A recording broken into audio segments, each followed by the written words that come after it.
You were just in New Orleans. I was. And Tell us about that. I was there for my best friend's birthday, and unbeknownst to me, and that's the thing, if it happened in New Orleans, it could happen anywhere. You know, Bourbon Street is taking a hit by that, by not having barriers, but it lets us know that we are all vulnerable again to domestic terrorism. I just told you about the bombing in Oklahoma. Yes. Waking up to images that are third world, it looked like it was a third world country, but we're having more and more of that. But you as a person and protecting your family, you have to be aware of your surroundings. You do. And that's the world that we live in today. You know, it's unfortunate that it happened, but what I will take a second to talk about, and this is something I know for sure, the people of New Orleans have the resilience to overcome this. Yes. They've overcome things with Katrina. They've overcome things with Harvey. It's been one disaster after another, and I'm going to tell you the truth. Many of my friends in New Orleans, they're kind of tired of the resilience. They're ready for a break. Yes. But New Orleans is going to shine in the midst of its sorrow. And it's not to be disrespectful, but if you've ever met anybody like a Gina Brown or a Big Frida, or anybody that is a native of New Orleans, even when they were displaced in Houston and Atlanta during Katrina, people were like, you want to go back home to what? There's nothing there. And they were like, you don't understand. New Orleans is my home.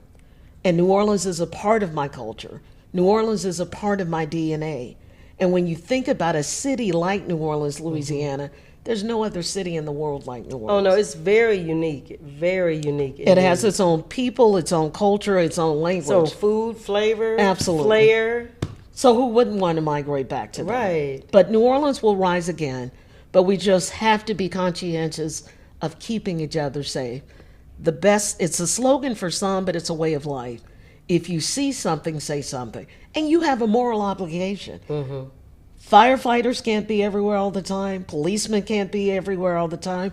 That's why I taught you how to police yourself when it came to Restaurant Scorecard. Yes. I literally helped you to understand and determine not only who deserves your repeat business when you go in a restaurant, but you had to learn how to read that health score. Do you realize that you can have a score of 90 and there is something on the right side of that inspection sheet that could really make you sick or gross you out, including roaches?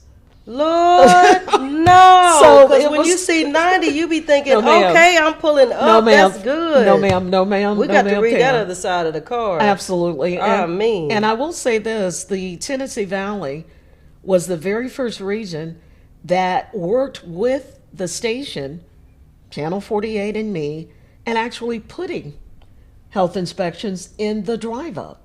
The state of Alabama doesn't require it. You deserve to know, even on the go, what the health rating is. Yes. And if there is a history of foodborne illness from wherever it is that you're eating. So we give you the information that you need just to truly protect yourself.